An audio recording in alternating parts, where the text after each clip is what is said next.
Welcome back to another update of the Mount Holly Cotton Mill and From Mill to Still.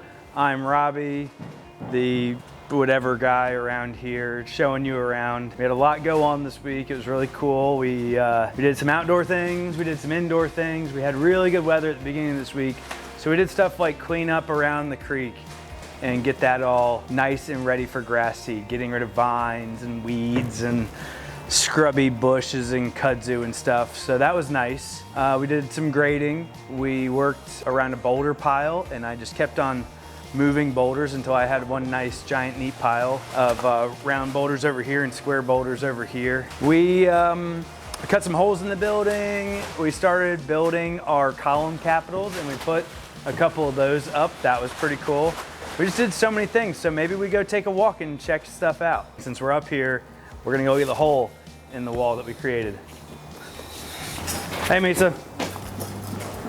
Misa is cleaning up these bricks here. These are from the 1875 section, and they were barely fired. They were built on site. They're barely bricks. They were just clumps of mud. But when cutting this hole in the wall, Arnold, I think, did most of this hole cutting. He had to be very careful not to just beat the out of everything. He actually removed the bricks, and now he's here cleaning the mortar off of them and getting them just right. This is gonna be an emergency exit door. So before we could cut this, we had to raise the floor I'm standing on so that you can see where the bottom of the door would be. And this will have panic hardware. Maybe we're gonna throw a deck over here. Bree, why don't you come up here and look at the view? How about in the comments below, maybe people can tell me, is this a deck-worthy view? You can see the property line ends back there. I'm thinking we're gonna have some equipment down here. What's up, Arturo? Hey. We're gonna go check in on him in a minute, but right now this is just an emergency exit, but I think it'd be really cool to have a deck out here. That's Highway 27. That'll be the main entrance down there. And you can see where we built that up for parking. That was this week. And yeah, pretty cool view. You can see the dam from here, can't you? Yeah, you can. All right, let's not get too close, Bree. It's important to know that when you're cutting through a wall that's 21 inches tall up here, you have to support the brick that's above you. The door's not gonna do that. So these guys are cutting out to put steel angle iron in to support the weight of 21 inches of brick, which is 1, 2, 3, 4, 5 courses of brick in the beam that's above them. So it's still a lot of work to like put a hole in a 21-inch thick wall that's been around for 140 years. We got fun stuff going on downstairs, so follow me. Or don't follow me, I'll just see you downstairs.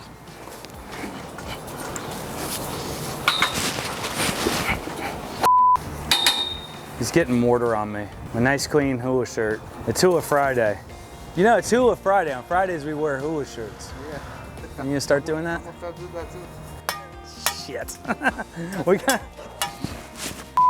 We got Arturo here, and he's getting mortar in my hair. Arturo, he had the lintel set up, and G&S Welding built this lintel for us, and we set it in place, and then we decided that we should move it and redo everything. So don't tell the engineer, but we actually took the lintel down. Arturo is bricking up another like 3 feet, and then we're gonna put the lintel in. So instead of having a 7-foot tall double door here, we're gonna do a 10-foot tall double door here.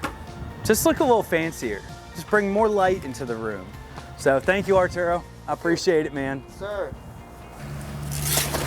So Eric's back. Eric left, he had to go do a job somewhere else, but he's back this week and he's been fixing up our office. And I know I've told you guys before that we're using historic qualified masons. Eric is no joke. He is bringing this back to where it was pre-1946. This window hasn't been exposed for whatever that is mathematically, like a long time. This window's been covered up and he's gonna open it back, or he is opening it back up. The window crew will come behind him and build a wooden window to fit in this hole. So thank you, sir, I appreciate it. Looks amazing. Bye. So Eric's doing the window, he's also doing this door, or he did this door. This will be the employee entrance where we can park over here and go up a couple steps and we'll come in this door. And we may do an arch top door here. I don't know, it's a really cool thing. We'll have an entrance here and we'll have an entrance over there. And this room will be nice and naturally lit and awesome. So that happened this week. Maybe one of the most satisfying things you can do, like in just general as a person, is grab a pressure washer and just clean something. Ryan got hot water tanks from us from the distillery this week, and with 120-degree distillery cooling water, pressure washed this entire office and boiler room and just got the funk off of it. He did it in a non-abrasive way to where it's not gonna damage the walls and the mortar. Just lightly, just getting the dust. He washed the wall until the water ran clear. And wherever there was salmon brick or something like that, he would just kind of back off of that spot. So no damage was done to the building, but it gave it a nice look and it's less dirty. So that's really cool. We still have a lot of work to do in this office, but as of now, the masonry work is done, all the point up is done, the ceilings are insulated, and it's relatively clean. So we can leave this space and go on to other parts of the building and work on them. So that's really cool. The offices are coming along. Let's go check out the boiler room. So Ryan is, well, Arturo came in and fixed this doorway to be a normal height. And then Ryan is taking salvaged wood that we had on the property and framing it out to then put in a door. And we got a pretty sweet door going in here, huh, Ryan? I don't know where this came from, but it's just one of those things that we hoarded. I like Austria. Oh, that's got some character of its own, the Austria thing. So that's really cool. Also, Bree, come in here because Ryan rehung the fire door. Yay, the fire door's back up. That's super cool. And it functions, right, Ryan? It's so wild how It needs to be counterweighted, but I would say it's pretty damn good. Fire door's back, that's super cool. We'll have a real human door that goes here with doorstop and everything. We can put a curtain on this for private events, conferences, things like that, employee reviews. Who knows what'll go on in this room. Movie night, fuck, I don't know who. The sky's the limit, right? So thank you, Ryan, for doing that. Looks really good, dude. Oh yeah, we pressure washed. He pressure washed this room also. This was already like this. But you can see where these bricks weren't fired very well. This was all dust. And maybe Bree can find some original footage of the dust, but I don't even know if I have it. It was that gross. We've finished insulated the ceiling here, and this is all clean. We were talking about putting some rope lighting up here. I would say you could do a 20-person like conference style meeting or dinner or something like that in here. So we'll make good use of this very weird dark room. There was a wall right here yesterday and it's gone now. We're gonna continue parking down. Trinity's over here dumping ABC very slowly.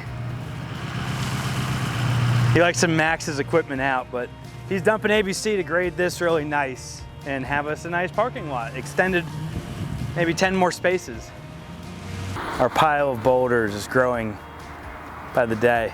As we do things like pull these old stacked stone footings out and move dirt around and things like that, we keep uncovering these giant granite stones. It's really cool. We got pile here, we got pile down the hill, we got pile buried under a bunch of dirt, and we got just piles of rocks everywhere, and it's gonna make like fire pits for festivals and hanging out. And this one here is like a perfect square because it was part of the dam, I think, or is the stacked stone footing, and this is like just a nice seat. We got rocks for days. Awesome. Boulders, yay. That was on purpose. We put a lot of dirt over here, and that's to do parking. So we got a 22-foot driveway and then perpendicular parking to park and enjoy drinks at the bar or a band or concert or show. So that's really cool. And we can park all the way to the entry on 27. And I cleared a bunch of the vines and stuff that were hanging off these trees, so they'll actually survive now. So that happened this week when the weather was good, and then it rained on us and everything got sloppy and gross. Good, right?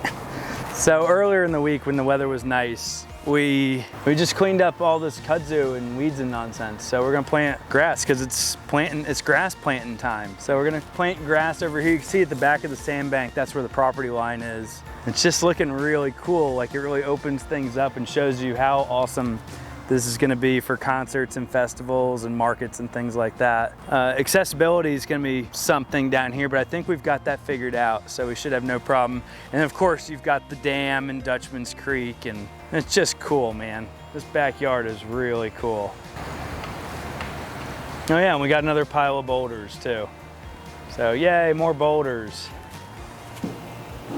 So this was fun this week. We took the new timbers, the 10x10 Douglas fir timbers that replaced the old column capitals, Arturo, Arnold, and a little bit of myself, because I just want to be involved on this one. We whittled these radiuses into them, and that is no slight task when you're talking 10-inch by 10-inch timbers here, right? Guys, this took a lot of skill. We used angle grinder, we used belt sander, and we used Arturo's Still Farm Boss. This did most of the work here, and we'll cut to some video of us doing that. That was really badass. Yep. We did what, 6 of them? 6 of them. Six capitals. Picked them up and put them in, so we'll cut to that and show you how that went down too. Got the new capital, the new column, the new post, the footing.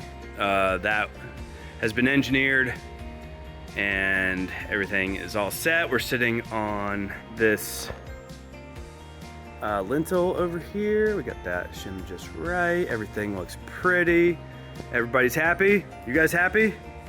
All right, take that jack post down. That's the first jack post officially being removed. Yay! Oh no! Thanks, guys.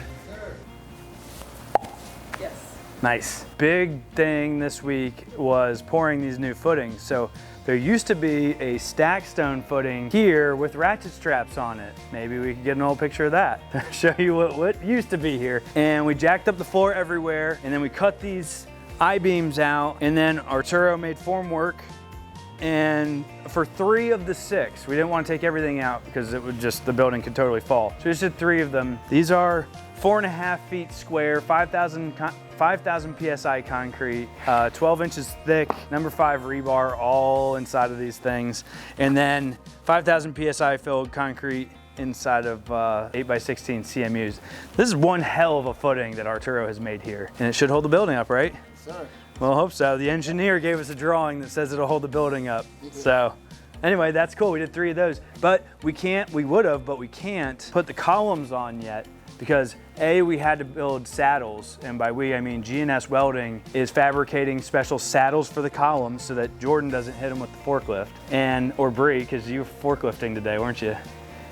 So we got to make these special saddles, and we have to let the concrete cure. When concrete is first poured, it's not at its full strength. It takes at least 7 days to get to, like, I think 90% of its capacity, and then 28 days to be a full, like, I am the concrete that you purchased, which in our case is 5,000 PSI. So we're gonna give it a week, we're gonna put these columns in, and then put a little bit of load on them, and then do the other 3 columns next week. So stay tuned as we do that. This week, we negotiated with the internet people to run us underground internet all the way to the building. And since we're gonna have probably TVs, and Bree's gonna be hacking into the YouTube algorithm, and just all the internet needs to come in here. So Ryan ran, because he's got an electrical background, of course, amongst everything else that you can do. Ryan ran 1.5-inch conduit from outside into the building to our, what would you call, this is gonna be the internet hub for the building, which is also the employee bathroom.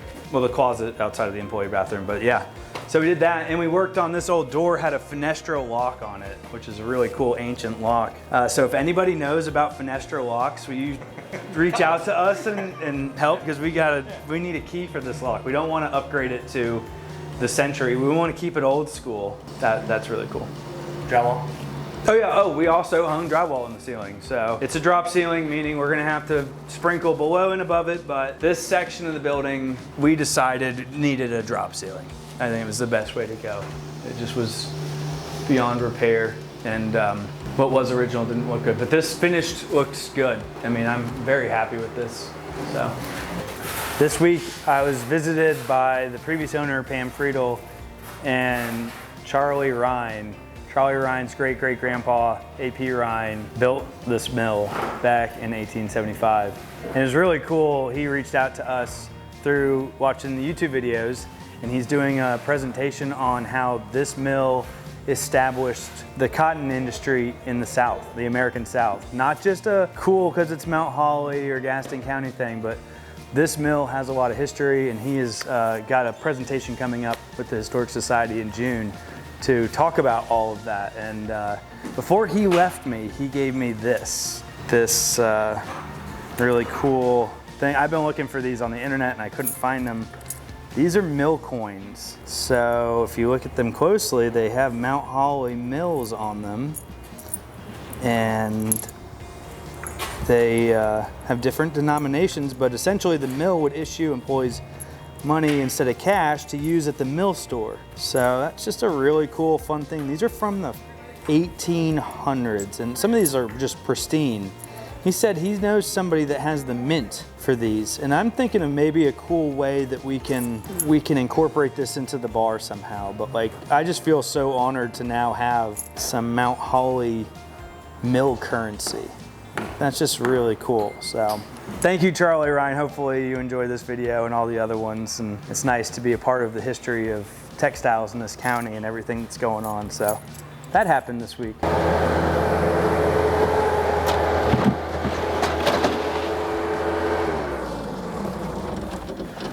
So we had good weather earlier in the week, and that's when we were able to get out and clean up along the creek side. Trinity here did all that, a magician on a skid steer. So he cleaned all that up, and now he's just kind of getting rid of dirt. And by getting rid of dirt, he's just, you know, we're kind of building a road with dirt that we had to remove from the building that was inadequate to build a slab on. So we're just, you know, putting that stuff somewhere else. So thank you, Trinity. Appreciate you doing that this week. That concludes this week's stuff. I think that covered everything. We'll clip a lot of B-roll and footage in there of all the stuff and things. It was a really fun week, and progress is going fast. So if you want to see anything we're doing out here, comment in the description below and just follow us along on this thing. It's going to be really cool. Subscribe to our channel, hit the notification bell. We will post an update every Thursday. It's just, I love it. You love it, right? I saw you getting into it this week. Yeah, it's awesome, man. Anyway, cheers, don't be dumb, drink Carolina rum.